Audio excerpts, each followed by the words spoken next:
बिस्मिल्लाहिर्रहमानिर्रहीम अस्सलाम वालेकुम। Welcome to my channel cooking with Anam Fatima.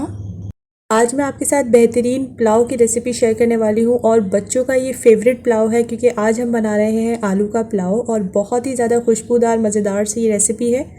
झटपट सी रेसिपी है, जल्दी जल्दी बन के तैयार हो जाती है। वो बच्चे जो लंच डिनर जो है नहीं करते ज़्यादा, तो अगर आप उनको ये वाली रेसिपी बना के देंगे ना तो यकीन जाने वो खुश होकर खाएँगे।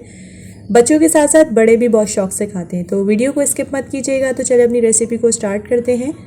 यहाँ पर मैंने तकरीबन आधे कप के करीब जो है वो ऑयल ले लिया है और उसको मैंने देखे अच्छे तरीके से गर्म कर लिया था और उसमें ऐड कर दूंगी मैं 2 मीडियम साइज़ के प्याज। इसको स्लाइस कट करके मैंने इसमें ऐड किया है।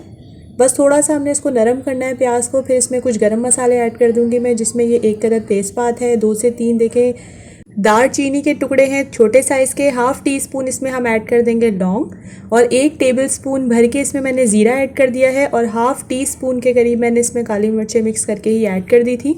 और साथ ही मैं इसमें खुशबू को इसकी और भी बढ़ाने के लिए इसमें 1 टीस्पून जो है वो ऐड कर दूंगी सौंफ का। मसाले की अच्छे तरीके से हमने इनकी अब भुनाई कर ली है तकरीबन 1 मिनट तक के लिए। फिर उसके बाद अब मैं इसमें ऐड कर दूंगी 1.5 टेबलस्पून भर के अदरक और लहसुन का पेस्ट और साथ ही मैंने इसमें 2 से 3 जो है वो हरी मिर्ची ऐड कर दी थी। तकरीबन ये 1.5 टेबलस्पून भर के मैंने इसमें ऐड किया है अदरक, लहसुन और हरी मिर्चों का पेस्ट। साथ ही मैंने आधा किलो के करीब देखिए आलू ले लिए हैं। आप अपने हिसाब से इसको कम या ज़्यादा कर सकते हैं। कुछ लोग जो है वो आलू पुलाव में ज़्यादा खाते हैं, कुछ जो है वो कम खाते हैं, तो आप अपने टेस्ट के अकॉर्डिंग इसमें ऐड कर दीजिएगा। आलू को अच्छे से अब हम ना इसमें कुक करेंगे तकरीबन 2 से 3 मिनट तक के लिए। फिर इसके बाद हम इसमें ऐड कर देंगे 2 मीडियम साइज़ के टमाटर को भी मैंने देखे इस तरह से मोटा मोटा ही कट कर लिया था, क्योंकि ये जब हम इसको कुक करेंगे ना आलू टमाटर को मिक्स करके तो ये खुद ही अच्छे से जो है वो घुल जाएंगे, मिक्स हो जाएंगे इसी में। और आलू को देखिए थोड़ा सा मैंने मोटा ही कट किया था क्योंकि उससे ज़्यादा अच्छा टेस्ट आता है। टमाटर को थोड़ा सा मैंने जस्ट इसकी कुकिंग की है 1 मिनट तक के लिए। फिर उसके बाद मैंने हाफ़ कप के करीब पानी ऐड कर दिया है। अब स्पाइसेस ऐड कर देते हैं हम इसमें। हाफ़ टी स्पून इसमें हल्दी ऐड की थी और एक देखिए मैं यहाँ पर चिकन क्यूब ऐड कर रही हूँ। इससे ज़बरदस्त सा इसका टेस्ट आ जाता है। आप चाहें तो चिकन पाउडर भी ऐड कर सकती हैं 1 टेबल स्पून।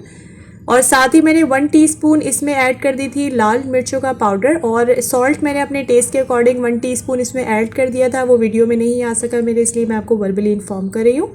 अब इन तमाम चीज़ों की अच्छे से भुनाई कर लेंगे 1 से 2 मिनट तक के लिए। साथ ही फिर मैं इसमें मीडियम फ्लेम पर दही ऐड कर दूंगी हाफ़ कप के करीब और इसको अच्छे तरीके से हमने मिक्स कर लेना है। फ्लेम अभी मीडियम है और मीडियम फ्लेम पर ही मैंने दही के पानी को थोड़ा सा जो है ना ड्राई कर लेना है और इसको अब हम कुक करेंगे तकरीबन 2 से 3 मिनट तक के लिए। अब ये देखिए यहाँ पर हमारा अच्छे से मसाला कुक हो गया था, तो मैं यहाँ पर 1 कप के करीब पानी ऐड कर दूंगी और पानी ऐड करने के बाद मैं इसको 3 से 4 मिनट तक के लिए कवर करके छोड़ दूंगी ताकि आलू जो है वो हमारे अच्छे से कुक हो जाए। आलूओं को तकरीबन हमने 70 to 80% यहाँ पर कुक कर लिया है। साथ ही अब मैं इसमें पानी ऐड कर दूंगी। आलूओं का पानी हमने 1 कप जो है वो उसमें ऐड कर लिया था। अब जो हम पानी ऐड कर रहे हैं वो चावलों के लिए है। तकरीबन मैं यहाँ पर 2.5 गिलास पानी ऐड कर रही हूँ। वही गिलास मैंने यूज़ किए हैं जिससे मैंने चावलों को मेजर किया था। 6 से 7 जो है मैंने हरी मिर्चें ऐड कर दी हैं।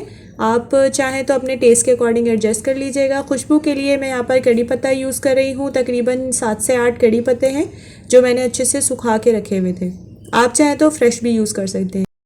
यहाँ पे मैं सेला राइस यूज़ कर रही हूँ और इसको मैंने भिगो के रख दिया था तकरीबन 5 से 6 घंटे के लिए और तकरीबन ये 1.5 गिलास है, यानी 1 और आधा गिलास। जिस गिलास से मैंने पानी ऐड किया था ना उसी गिलास से मैंने इनको मेजर किया था।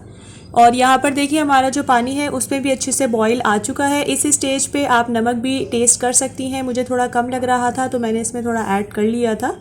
और अब हम इसमें ऐड कर देंगे अपने चावल और चावलों को अब हमने इसी पानी में अच्छे तरीके से कुक कर लेना है। फ्लेम जो है यहाँ पर मेरी मीडियम रहेगी। मीडियम फ्लेम पर पहले चावलों को हम इसी पानी में कुक करेंगे।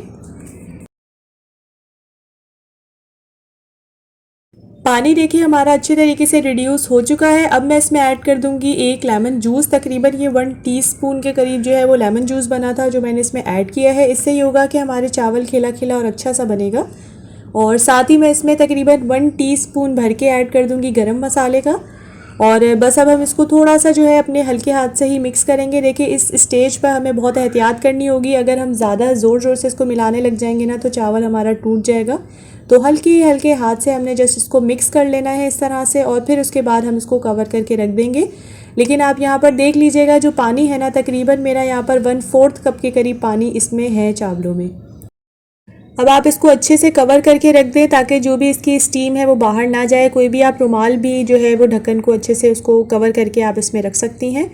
और मैं इसको कवर करके रखूँगी तकरीबन 15 से 20 मिनट तक के लिए। शुरू के जो 2 मिनट है ना, उसमें मैंने थोड़ा सा फ्लेम को हाई कर लिया था और उसके बाद मैंने बिल्कुल दम वाली आंच पर 15 से 20 मिनट तक के लिए इसको छोड़ दिया था। और ये देखिए कितने ज़बरदस्त से हमारे खिले खिले चावल बनके बिल्कुल तैयार हैं। आलू के पुलाव बनके बिल्कुल तैयार हैं। आप इसको ज़रूर ट्राई कीजिएगा। बच्चों को ये बहुत ज़्यादा पसंद आती है ये रेसिपी, क्योंकि बच्चों का आलू जो है वो तो बेस्ट फ्रेंड होता है और वो बहुत शौक़ से भी खाते हैं। तो ये मस्ट ट्राई रेसिपी है, एक बार इसको ज़रूर ट्राई कीजिएगा। और इस टाइम पे इसकी लिटरली बहुत ज़बरदस्त सी खुशबू आ रही थी। हमारा मज़ेदार सा फ्लेवरफुल सा आलू का पुलाव बनके बिल्कुल रेडी है। मैंने इसको सर्व किया था गार्लिक चटनी के साथ। आप चाहें तो आप इसको किसी भी किस्म के रायते के साथ भी सर्व कर सकते हैं। बूंदी रायते के साथ, मिक्स वेजिटेबल रायते के साथ भी आप इसको सर्व कर सकते हैं। अगर आपको गार्लिक चटनी की रेसिपी चाहिए है वो भी आपको मेरे चैनल पर मिल जाएगी। आप इसको सर्च भी कर सकती हैं, लहसुन की चटनी by cooking with Anam Fatima. इसके अलावा बहुत सारे रायते की रेसिपीज़ भी मेरे चैनल पर मौजूद है। आप इसको सर्च कर लीजिएगा, raita recipe by cooking with Anam Fatima आपको मिल जाएगी।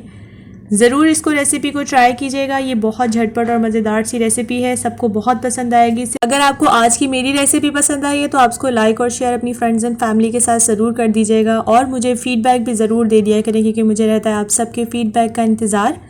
और चैनल को सब्सक्राइब करना बिल्कुल मत भूलिएगा। हम मिलेंगे इंशाल्लाह नेक्स्ट वीडियो में नई और ज़बरदस्त सी रेसिपी के साथ। तब तक के लिए बहुत ज़्यादा अपना ख्याल रखिएगा और मुझे रखिएगा अपनी दुआओं में याद। टेक केयर, अल्लाह हाफ़िज़।